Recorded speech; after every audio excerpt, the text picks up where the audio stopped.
Frugal living alias gaya hidup hemat mulai banyak digunakan masyarakat untuk mengatur anggaran keuangan sehari-hari. Bagaimana tipsnya supaya bisa menjalankan frugal living namun tidak menyiksa? Nah, kita akan bahas bersama perencana keuangan Mitra Rencana Edukasi, Mike Rini Sutikno. Selamat pagi Mbak Mike. Selamat pagi, Glenis. Ini topik yang lagi hype juga nih, banyak di sosial media orang bercerita manfaat terkait dengan frugal living. Boleh dijelaskan secara singkat atau lebih sederhananya bagaimana sih konsep frugal living ini?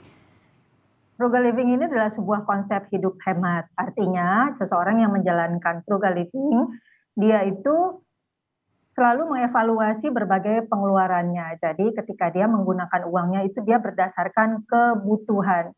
Kemudian sesuai dengan kemampuan keuangannya dia dan selalu mempertimbangkan antara biaya dan manfaatnya. Jadi harus ada kebutuhannya dulu sesuai kemampuan keuangannya dia dan kemudian selalu mempertimbangkan biaya dan manfaat dalam setiap keputusan keuangannya dia.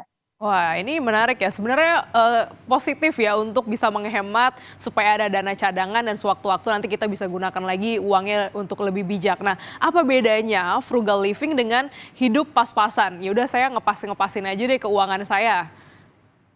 Ya, tentu sangat berbeda ya. Frugal living sesuai dengan yang kita jelaskan sebelumnya, hemat begitu ya. Karena orang hemat sehingga dia selalu menjaga agar pengeluarannya dia lebih kecil daripada pendapatannya dia sehingga terjadi surplus.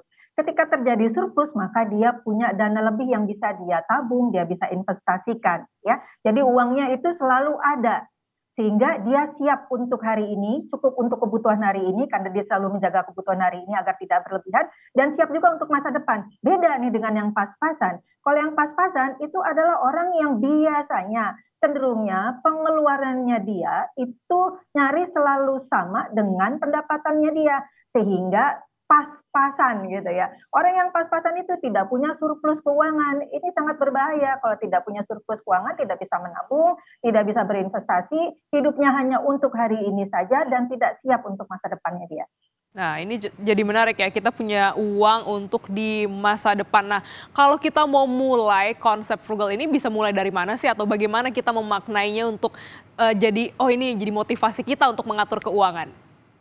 Baik, untuk memaknai konsep frugal living ini, ya, jadi kita harus mampu untuk bisa menggunakan berbagai sumber keuangan kita itu secara bijaksana. Maksudnya adalah sesuai dengan kebutuhan tadi, dengan penjelasan kita di depan, ya.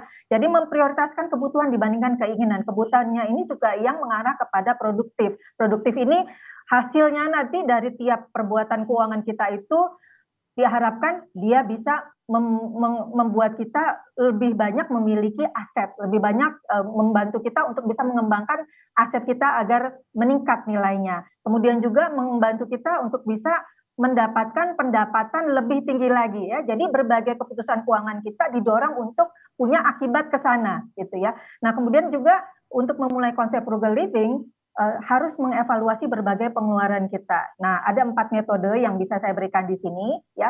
Jadi berbagai pengeluaran Anda, transportasi kah, makan-makan kah, untuk dana pendidik untuk sekolah anak kah? Yang pertama, apakah pengeluaran itu berlebihan? Kalau berlebihan, bisakah dia di stop? Kalau tidak bisa di stop, apakah dia bisa dikurangi? Kemudian apakah selain dikurangi mungkin bisa diganti dengan barang atau servis atau layanan yang sama manfaatnya tetapi biayanya lebih murah ya. Kemudian juga kita mesti menjaga berbagai perilaku kita yang mendorong kita untuk konsumtif. Jadi tolong dikurangi berbagai frekuensi kegiatan yang malah membuat kita konsumtif.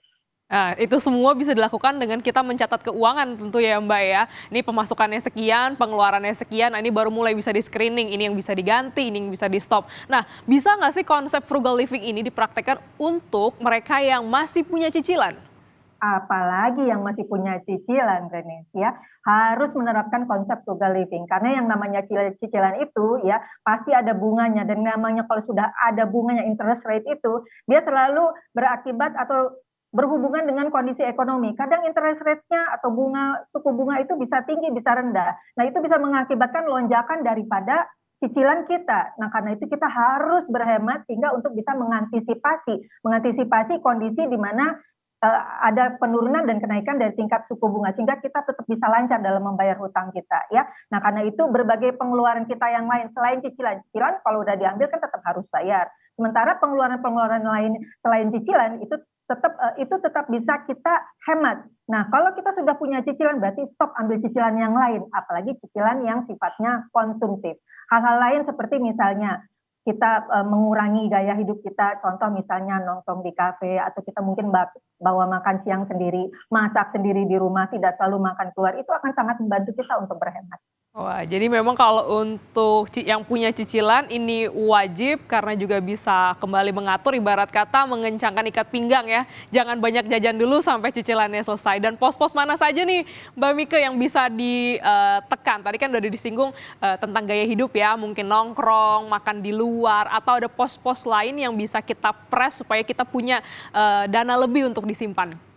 Ya, untuk penghematan sebenarnya bisa kita lakukan ya di berbagai pos pengeluaran. Sekali lagi, tidak semua pos pengeluaran itu dapat kita hentikan atau stop sama sekali. Tapi ada pos-pos pengeluaran yang sebenarnya bisa kita stop sama sekali ya. Karena mungkin itu malah membuat kita semakin konsumtif ya. Coba Anda evaluasi deh berbagai Anda punya langganan aplikasi misalnya, mungkin tidak semuanya digunakan ya. Kemudian juga Anda mungkin tidak harus punya jadwal liburan gitu ya, misalnya beberapa tahun gitu, beberapa kali dalam 1 tahun mungkin Anda bisa kurangi ya. Kemudian juga untuk misalnya beli baju mungkin tidak harus misalnya setiap kali ada penawaran diskon ya, setiap kali ada, tidak hanya baju sih sebenarnya di berbagai pengeluaran yang sifatnya konsumtif lainnya. Jadi perhatikan untuk pos-pos pengeluaran yang sifatnya konsumtif itu sebenarnya masih sangat bisa Anda, satu, kalau tidak bisa di-stop sama sekali, Anda bisa kurangi. Jadi tentu saja yang namanya penghematan itu bisa Anda lakukan